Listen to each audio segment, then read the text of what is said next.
If you store your potatoes wrong this fall, you could lose almost half your harvest before Christmas, and most farmers won't even know why it happened. I'm not talking about a bad crop.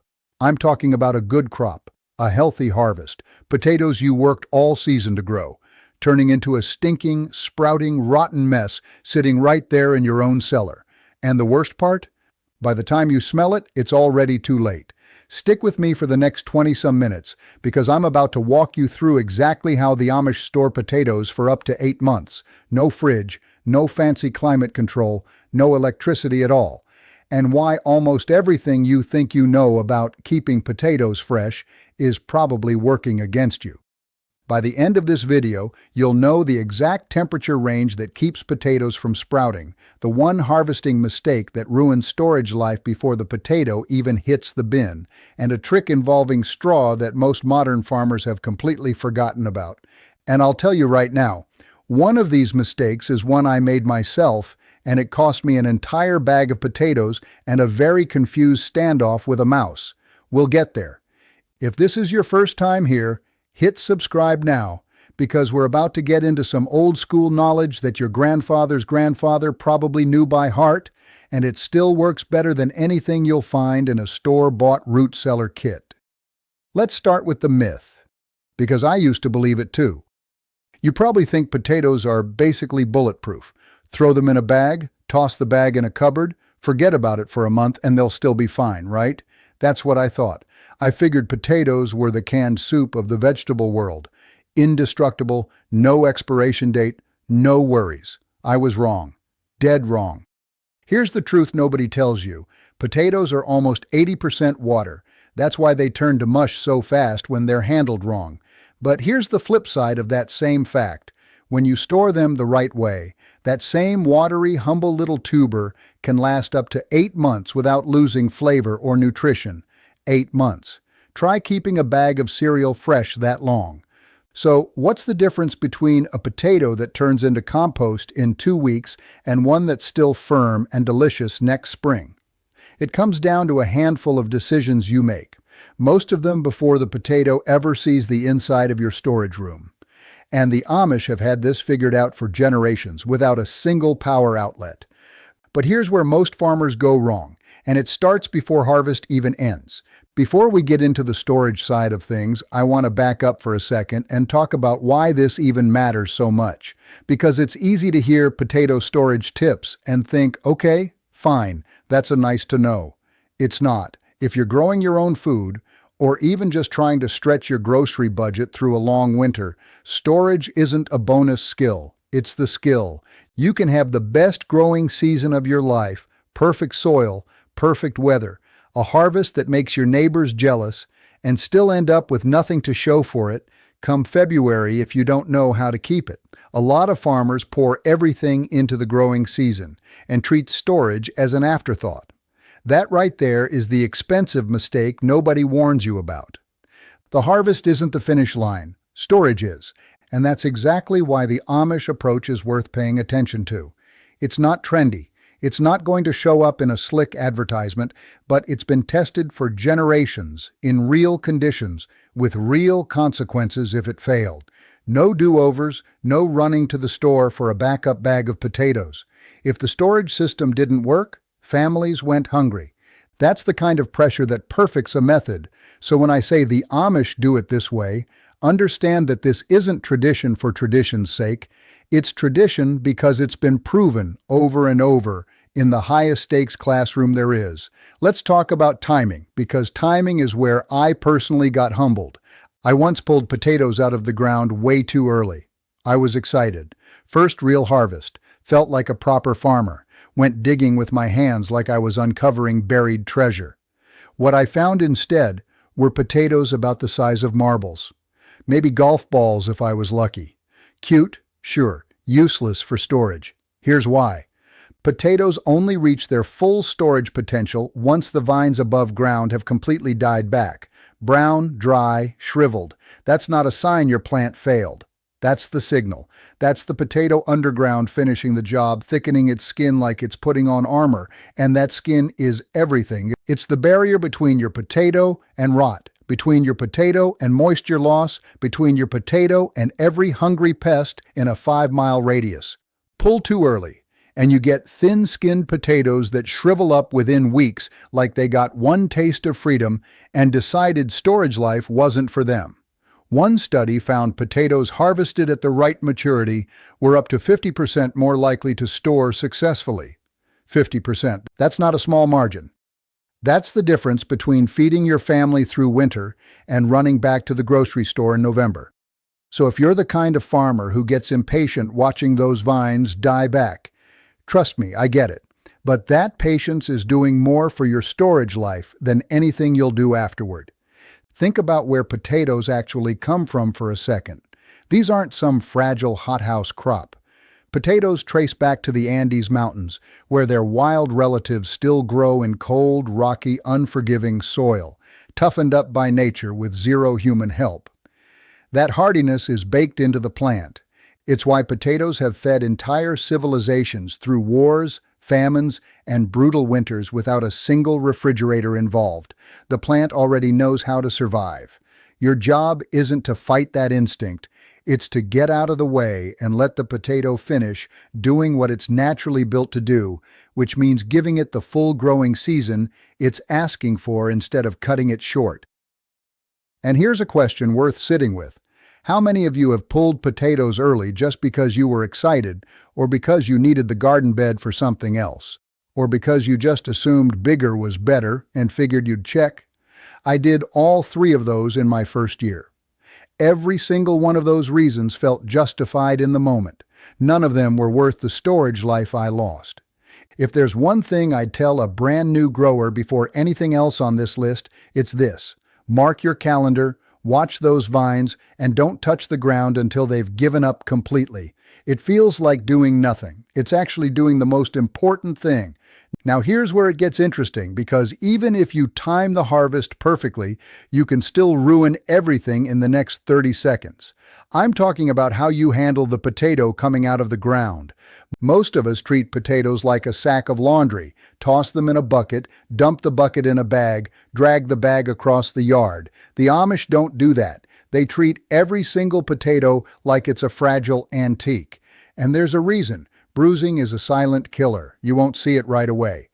But a bruise creates a soft spot, and that soft spot is basically an open invitation for rot, mold, and pests to move in and set up camp.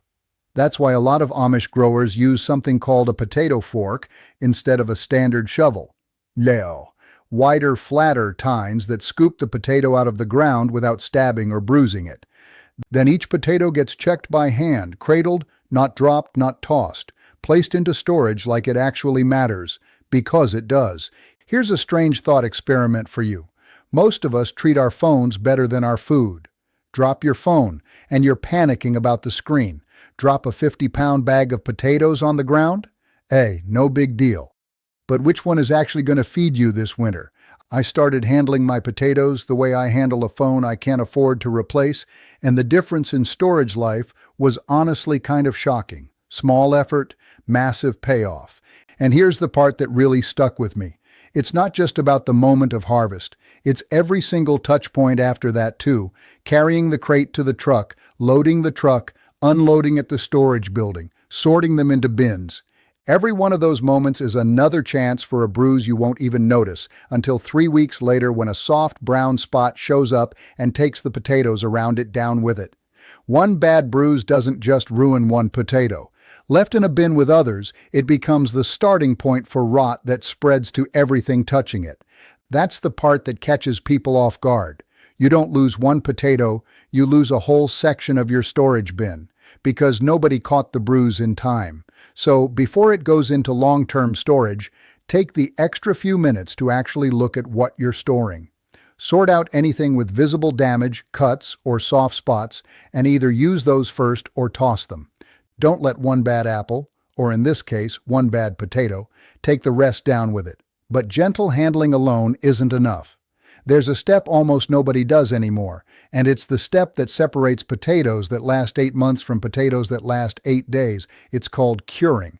And if you've never heard of it, you are absolutely not alone. but you're also about to change how you store potatoes forever.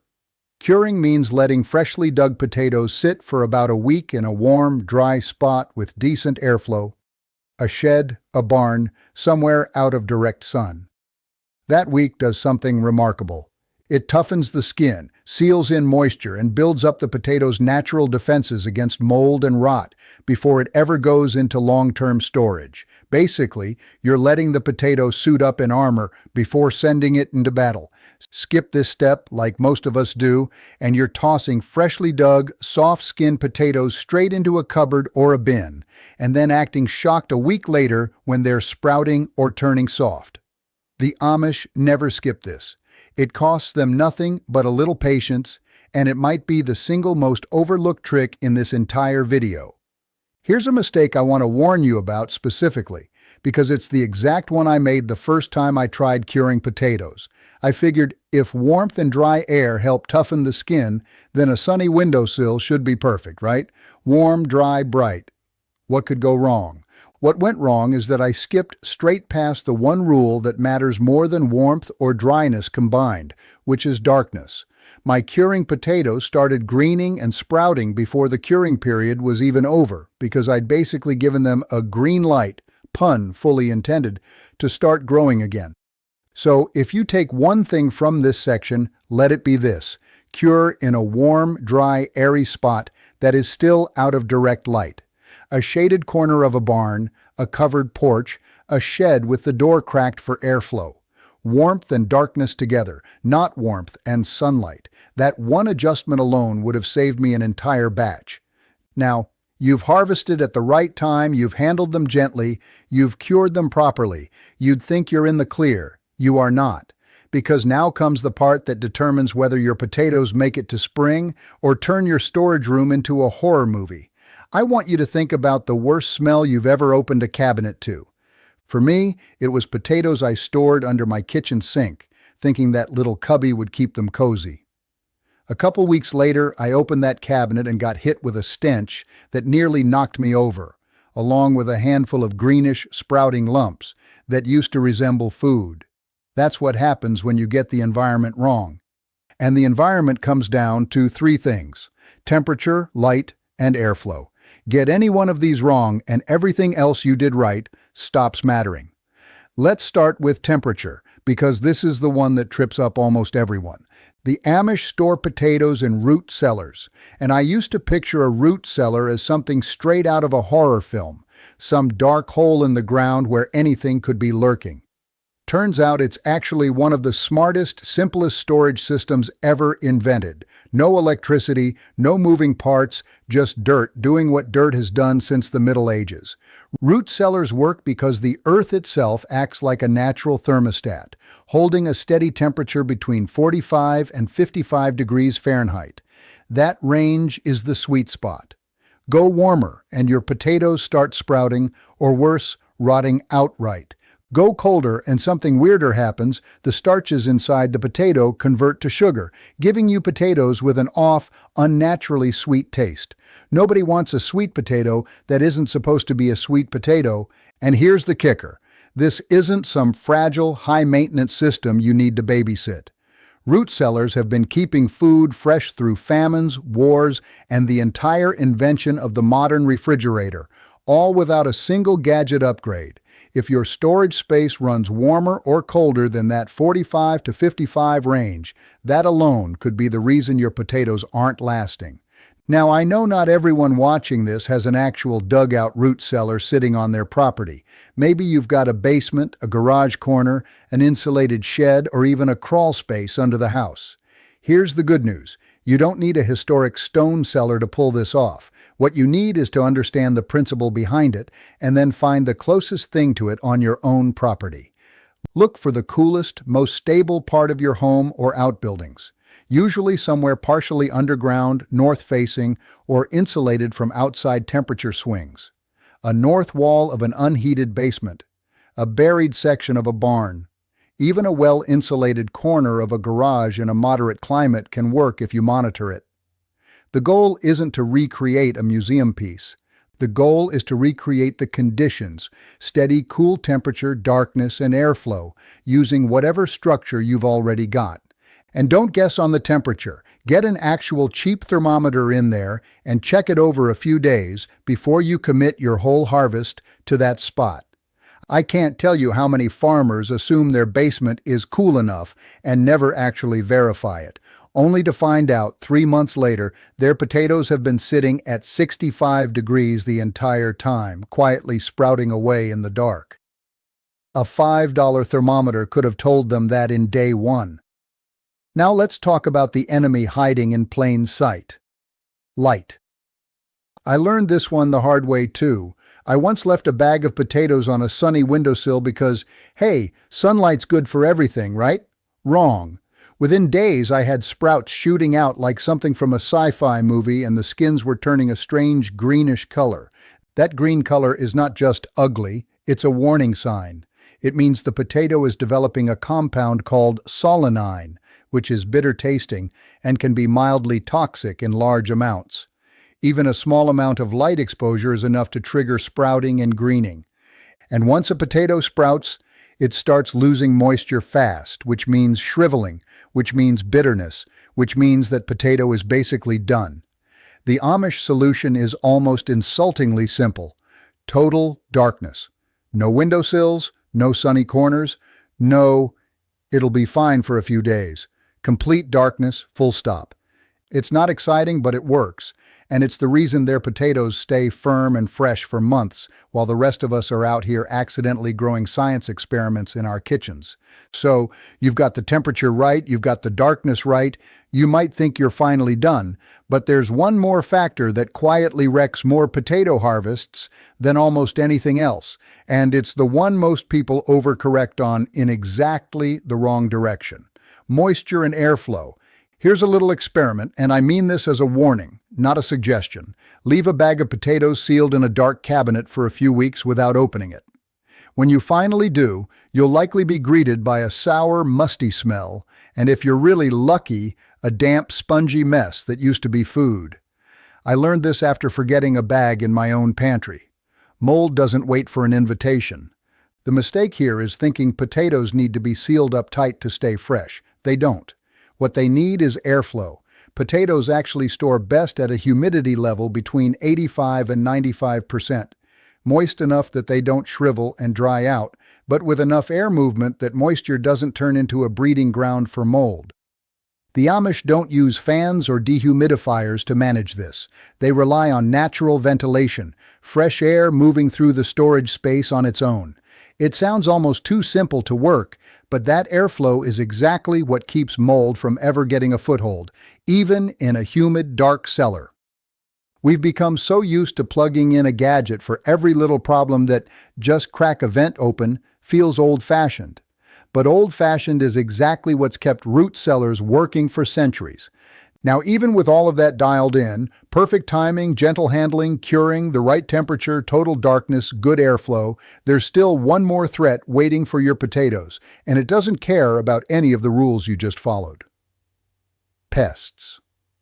I want to tell you about the morning I reached into my pantry for a potato and came face to face with a very startled mouse. There was shouting involved. On my part, not the mouse's.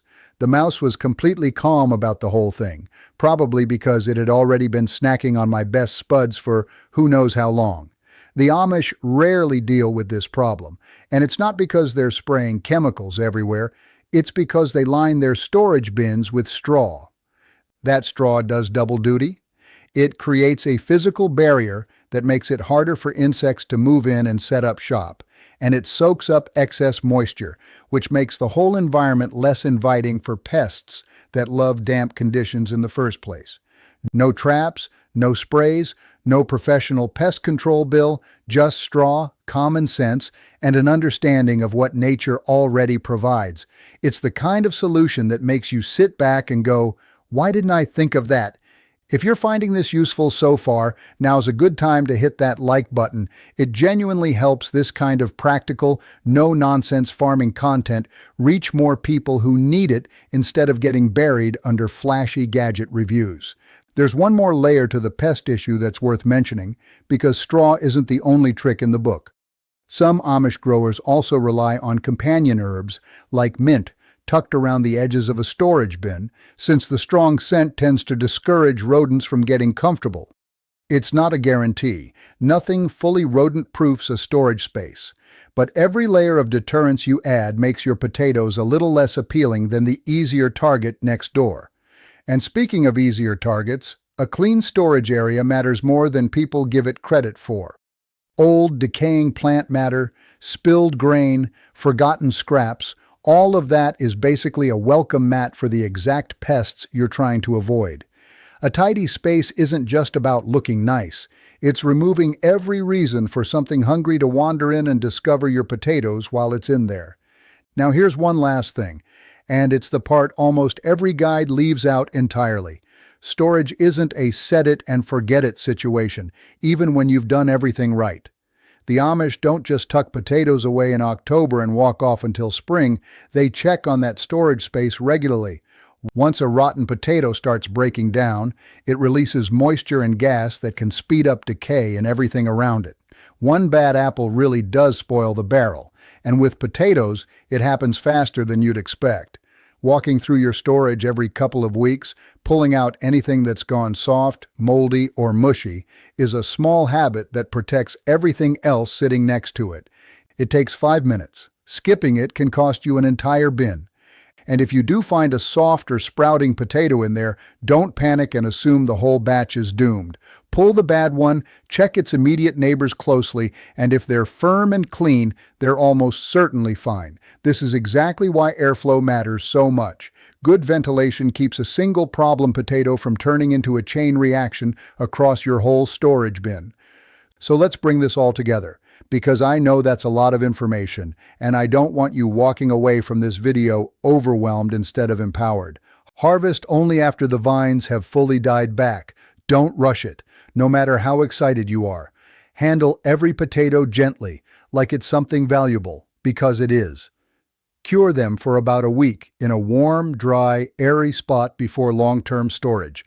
Store them between 45 and 55 degrees in complete darkness with steady airflow and humidity around 85 to 95%, and line your storage bins with straw to keep moisture in check and pests out. None of this requires electricity. None of this requires a single app, sensor, or gadget. It requires patience, a little bit of gentle handling, and the willingness to trust a system that's been working since the Middle Ages, long before anyone worried about their Wi-Fi dropping. And here's the thing that really gets me. While most of us are frantically Googling how to keep potatoes from sprouting at 11 at night, the Amish are just quietly setting their potatoes in the cellar and going about their day. No panic, no stress. Just a system that works, built on knowledge passed down instead of purchased. If you've made it this far, I want you to do 2 things for me. First, drop a comment and tell me, have you ever had a science experiment happen in your own pantry or cellar? I want to hear your worst potato story because mine clearly isn't the only one out there. Second, if this video helped you, hit that like button and subscribe because we've got a lot more of this old school, no gadget required knowledge coming and you don't want to miss it. Because here's the truth. This kind of knowledge isn't taught anymore. It's not in a textbook. It's not on a package label. It's the kind of thing that gets passed from one generation to the next, hand to hand, harvest to harvest. And if we don't hold on to it, it disappears. Every time a farmer learns how to store a potato the old way instead of relying on a machine to do it for them, that's one more piece of knowledge that survives. So, take what you learned today, get your storage space set up before your next harvest comes in, and give your potatoes the kind of care that lets them last not just a few weeks, but a full 8 months. Your future self, standing in front of an empty grocery store shelf in the middle of winter, will thank you. Stick around, subscribe if you haven't already, and I'll see you in the next one, where we're going to dig into another piece of forgotten farming wisdom that could save your harvest before it even happens.